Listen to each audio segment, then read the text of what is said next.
রাগ বেজায় বেশি তোমার। কচু কোনো বিষ ফল নয় যে জমির ক্ষতি হবে, বরং কচু চাষ করলে জমির উর্বরতা বাড়ে। আমার কথা বিশ্বাস না হলে তুমি আরো খোঁজ খবর নিয়ে দেখতে পারো। হাসিমা, চল ঘরে চল, আমাদের কাজ আজকের মতো শেষ। চলো বাবা। কিন্তু হাসির বাবার কথা রাসুর পছন্দ হলো না। সে চিন্তায় পড়ল।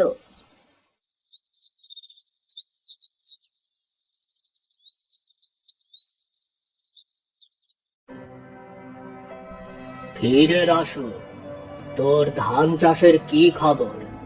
দেখ, এবার ভালো ফলন দিতে না পারলে আমি কিন্তু তোর থেকে তোর জমি কেড়ে নেব, বলে দিলাম। না না মহাজন, এমন করবেন না। আচ্ছা মহাজন, আপনাকে যে বলেছিলাম হাশেম মিয়া আর ওর মেয়েকে দাঁড় করাতে, তার কি করলেন? ওদের পথে বসাতে আমার বড্ড শান্তি লাগবে। বড্ড বার বেড়েছে বাপ মেয়ে।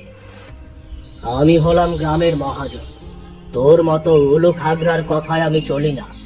নিজের মাথার বুদ্ধি খাটিয়ে আমাকে চলতে হয়। তুই নিজের কাজে মন দে, নয়তো তোর পথে বসা কেউ আটকাতে পারবে না। গ্রামও ছাড়তে হতে পারে। এতদিন আপনার জমিতে কাজ করেছি, আপনি এমন করে আমাকে বলতে পারলেন মহাজন? বলদ দিয়ে যখন চাষ করা যায় না, তখন চাষিরা সেই বলদকে ছেড়ে দেয়। তুই আমার কাছে চাষির ওই চাষের বলদের থেকে আর বেশি কিছু না। যা, কাজে মন দে, অন্যের পেছনে না লেগে কাজে মন দে, যত সব। হাসি রান্না করছিল, কিন্তু আজ হাসির রান্নার কাজে একদম মন ছিল না। হাসিমা, তোর রান্না হলো? বড্ড খিদে পেয়েছে রে। ও কি রে, কি এত ভাবছিস মা?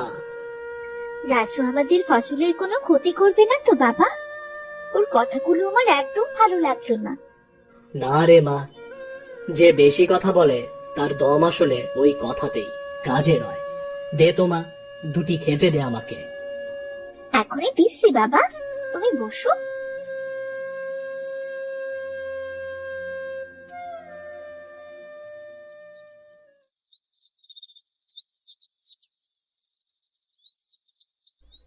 কিছুদিন পর হাসিদের কচু গাছগুলো লতি আর ফুলে ভরে উঠল।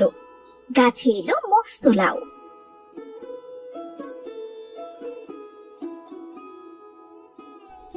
এত লাউ ধরেছে, এত লাউ একসাথে দেখতে পারবো, এ যে আমার ভাবনাতেই ছিল না রে মা।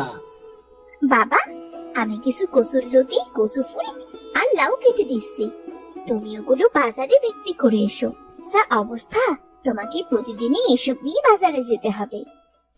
তা বেশ তো, সব ভালোভাবে বিক্রি হলে আমাদের লাভ, খাজনা থেকে মুক্তি পাবো রে। তাহলে বাবা, কিছু কচু শাক আর লাউ শাকও কেটে দি। আমরা দুজনেই বাজারে যাব। তুমি একা যে এত সব নিয়ে যেতে পারবে না বাবা। ঠিক আছে মা।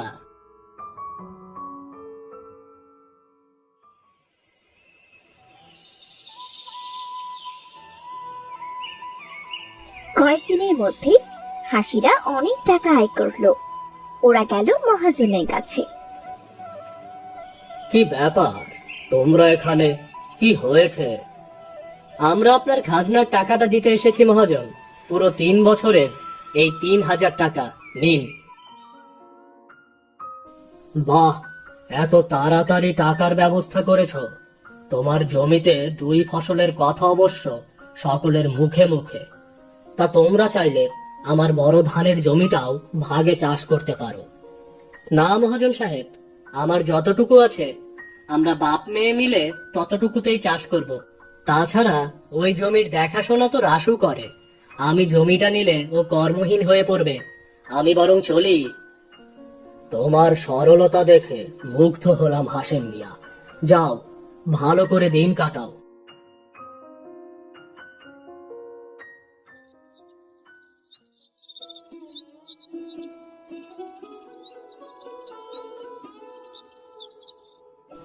আমাকে ক্ষমা করে দিও হাশেম কাকা, আমি তোমাদের পথে বসাতে চাইতাম, আর তুমি কিনা আমার কথা ভেবে মহাজনের এত বড় জমিটা ছেড়ে দিলে? তোমায় সেলাম গো কাকা। যে অন্যের ক্ষতি করে বিধাতা তার ক্ষতি করে, এটা মনে রেখো হাসু।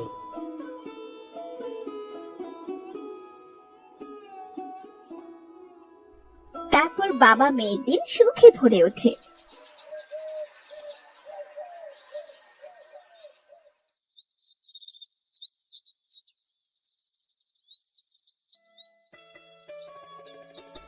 বাবা, সব কচু তো তোলা শেষ। শহর থেকে গাড়ি এসে সব নিয়ে গেছে। এবার জমিতে কি চাষ করবে বাবা? আবারও কচু খেতে লাউয়ের চাষ করবো রে মা। যে ফসল আমাদের জীবনটাই বদলে দিল, তার চাষ ছাড়ি কি করে বলতো মা? ঠিক আছে বাবা, তবে আমি ভাবছি এবার ভালো জাতের লাউয়ের বীজ কিনে আনবো, যাতে আরো অনেক ভালো লাউ ফলবে। বেশ, তাই হবে। তা মা, আজ কি রান্না করেছিস? দুটো মুখে দিয়ে বীজ কিনতে যাবো রে মা। লাউ চিংড়ি আর কচুর তরকারি বাবা। এসো, আমাদের খেতে টাটকা খাবার, আমরা মন ভরে খাবো। চল মা, চল।